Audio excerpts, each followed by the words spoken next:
بسم اللہ الرحمن الرحیم۔ السلام علیکم بختاور اسلامک ٹی وی کے معزز ناظرین،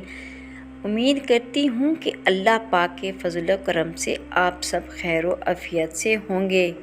ویڈیو شروع کرنے سے پہلے میری چھوٹی سی آپ سے گزارش ہے کہ ایک بار درود پاک پڑھ کر نبی کریم صلی اللہ علیہ وآلہ وسلم کی خدمت میں پیش کریں۔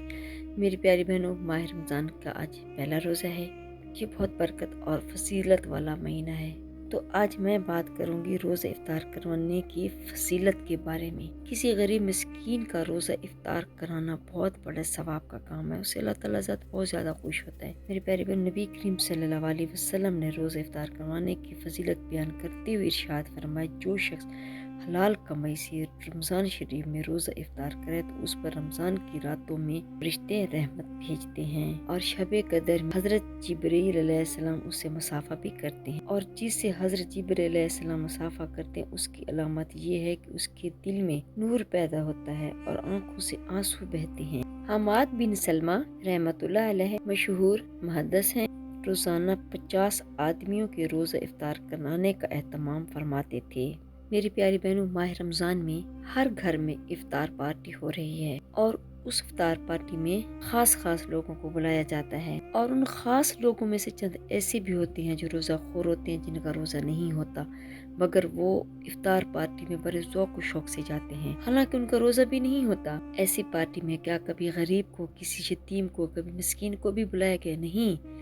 کبھی ایسا نہیں ہوا۔ جب افطار پارٹی ہوتی ہے، بڑے بڑے خاص لوگوں کو بلایا جاتا ہے، اور وہاں اتنا کھانا ہوتا ہے کہ اتنے سامان ہوتا ہے کہ بہت زیادہ، جو کہ افطار کے بعد ضائع ہو جاتا ہے۔ اگر وہی کھانا کسی غریب کو دے دیا جائے، کسی مسکین کو دے دیا جائے افطاری کے وقت، اللہ تعالیٰ کتنا خوش ہوگا۔ میری پیاری بہنوں، اگر آپ افطاری کروائیں، افطار پارٹی کروائیں،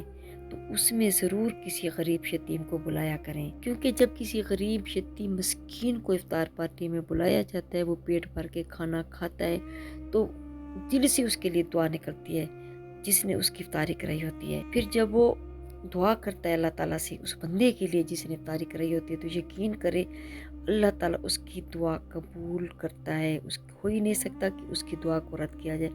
کیونکہ اس کی جو دعا ہوتی ہے دل سے نکلتی ہے، اور اللہ تعالیٰ اس کو کن فیکون کر دیتا ہے۔ میری پیاری بہنوں، اگر آپ کسی کی افطار پارٹی کروا رہے ہیں اور غریب اور مسکین کو بلانا نہیں چاہتے، ٹھیک ہے، نہ بلائیں، لیکن ان کے لیے ان کے گھر میں افطار کا سامان لازمی بھیج دیا کریں۔ ایسا نہ ہو کہ آپ کے گھر میں افطار پارٹی ہو رہی ہے،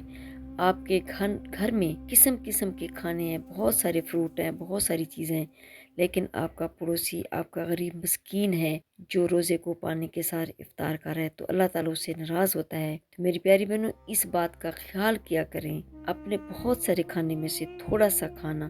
غریبوں کے گھر پر بھیج کر افطاری کروا لیا کریں، اس سے اللہ تعالیٰ بہت زیادہ خوش ہوگا اور آپ کو بہت زیادہ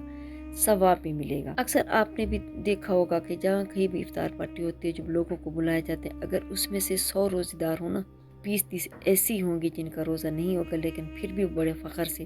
افطار پارٹی میں جاتے ہیں، مگر وہ سب آپ کے لیے دعا نہیں کریں گے۔ یہ بات ضرور ہے کہ آپ کو جو روزے دار روزہ افطار کروائیں گے تو ثواب ضرور ملے گا، ثواب میں کوئی کمی نہیں آئے گی،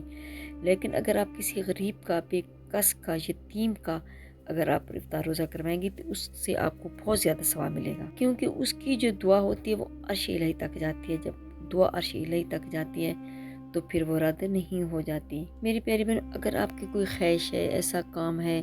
جو ناممکن ہو گیا ہے، نہیں ہو رہا، کوئی حال آپ کو سمجھ نہیں آ رہا، جس کی وجہ سے آپ بہت زیادہ پریشان ہیں، کاروبار میں تنگی ہے، رزق میں کمی ہے، دشمن آپ کو تنگ کر رہے، کوئی بھی آپ کا مسئلہ ہے، تو میری پیاری بہنوں، آج سے عہد کریں کہ سارے ماہ رمضان شریف میں کسی غریب مسکین کو آپ افطاری ضرور کیا کریں گی۔ اپنے گھر بے شک نہ بلائیں، لیکن ان کے گھر میں کھانا لازمی بھیج دیا کریں، صدقہ سمجھ کر بھیج دیا کریں، کیونکہ جب وہ پیٹ بھر کر کھانا کھائے گا، قسم قسم کی چیزیں کھائے گا، تو آپ کے لیے دعا کرے گا۔ جب آپ کے لیے دعا کرے گا تو انشاءاللہ جو بھی آپ کا مقصد ہوگا، جو بھی آپ کی پریشانی، اللہ تعالیٰ اس کو فوراً سے پہلے قبول کر لے گا، کیونکہ یتیم اور غریب اور مسکین کی دعا اللہ تعالیٰ رد نہیں کرتا، وہ اللہ تعالیٰ کے بہت زیادہ قریب ہوتے ہیں۔ میری اللہ تعالیٰ سے دعا ہے کہ اللہ ہم سب کو یہ توفیق عطا فرمائے کہ ہم غریبوں اور مسکینوں کو افطاری کرایا کریں، کیونکہ جو سارا سال ان چیزوں کے لیے ترستے ہیں، اچھی چیزیں کھانے کے لیے ترستے ہیں،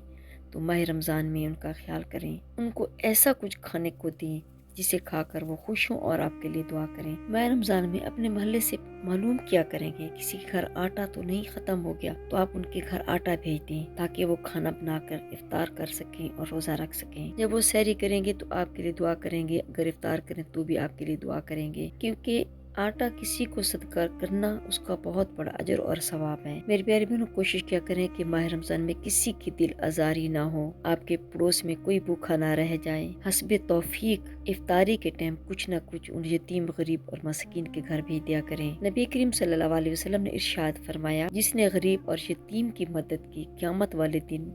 میرے ساتھ ایسے ہوں گے جیسے کہ ہاتھ کی انگلیاں۔ اگر آپ کسی کا روزہ افطار کروائیں گی تو آپ کے رزق میں بہت برکت ہوگی۔ اللہ تعالیٰ اتنا رزق آپ کو عطا کرے گا کہ سارا سال آپ کا رزق ختم نہیں ہوگا۔ جتنا آپ کو روزے رکھنے کا ثواب ہوگا اتنے سے زیادہ کہیں آپ کو روزہ افطار کروانے کا بھی ثواب ہوگا۔ روزہ رکھنے والے میں ثواب کی کمی نہیں ہوگی۔ نبی کریم صلی اللہ علیہ وسلم نے ارشاد فرمایا، جو کسی کا روزہ افطار کرواتا ہے اللہ تعالیٰ روزے دار کا اجر و ثواب کم کیے بغیر اتنا ہی روزہ افطار کروانے کو ثواب عطا کرے گا۔ تو صحابہ کرام نے عرض کیا، یا رسول اللہ صلی اللہ علیہ وسلم، ہم میں سے کچھ ایسے بھی ہیں جو روزہ افطار نہیں کروا سکتے اور اتنی طاقت نہیں رکھتے کہ ہم کسی کا روزہ افطار کروا سکیں۔ جب ہم کسی کا روزہ افطار نہیں کروا سکیں گے تو ہم پھر ثواب بھی نہیں پا سکیں گے۔ نبی کریم صلی اللہ علیہ وسلم نے ارشاد فرمایا، یہ بات نہیں ہے کہ تم کسی کو کھانا کھلاؤ، اگر تم کسی کو دودھ کا ایک گھونٹ پلا دیتے ہو تو اتنا ہی ثواب ملے گا، اگر ایک کھجور سے افطار کرواؤ تمہیں اتنا ہی ثواب ملے گا۔ حسب توفیق روزہ افطار کروا دو تو تمہیں اتنا ہی ثواب ملے گا۔ اور اگر کسی نے پورا اہتمام کیا، اس کو صحیح افطاری کروائی، یعنی کہ اس کو پیٹ بھر کے کھانا کھلایا، تو پھر نبی کریم صلی اللہ علیہ وسلم نے ارشاد فرمایا، قیامت کے دن میرے ہاتھ حوض کوثر کا جام پیے گا، اور فرمایا جب اسے جام کوثر ملے گا اور جب وہ پی لے گا، نبی کریم صلی اللہ علیہ وسلم نے فرمایا جنت میں داخل ہونے تک جو کہ 50,000 سال کا دن ہوگا، سارا دن اس کو پیاس نہیں لگے گی۔ میرے پیارے بہن، یہ بات لازمی نہیں ہے کہ آپ بہت بڑا اہتمام کریں۔ اگر آپ ایک مٹھی کھجوروں کی کسی مسجد میں بھیج دیں، کسی غریب کے گھر بھیج دیں اور یہ کہیں کہ آپ یہ روزہ آج میری جانب سے کھول دیں، افطار کر لیں، وہ جو آپ کی بھیجی ہوئی کھجور ہوگی اس سے وہ روزہ افطار کریں گے تو اس سے بھی بہت ثواب آپ کو ملے گا۔ میری پیاری بہنوں، میری کوشش تو یہ ہوتی ہے کہ اچھی سے اچھی ویڈیو لے کے آپ کی خدمت میں پیش کروں تاکہ آپ کی معلومات میں بھی اضافہ ہو اور آپ اس سے فائدہ بھی اٹھا سکیں۔ ایک اور گزارش کروں گی کہ میری ویڈیو کو دوسرے بہن بھائیوں کے ساتھ شیئر کر دیا کریں تاکہ وہ بھی فائدہ اٹھا سکیں۔ جزاک اللہ۔ اگر میری آج کی ویڈیو آپ کو اچھی لگی ہو تو لائک کریں، شیئر کریں، سبسکرائب کریں، بیل آئکن کو پریس کریں تاکہ ہر آنے والی میری ویڈیو آپ تک بآسانی پہنچ سکے اور میری حوصلہ افزائی ہو۔ فی امان اللہ۔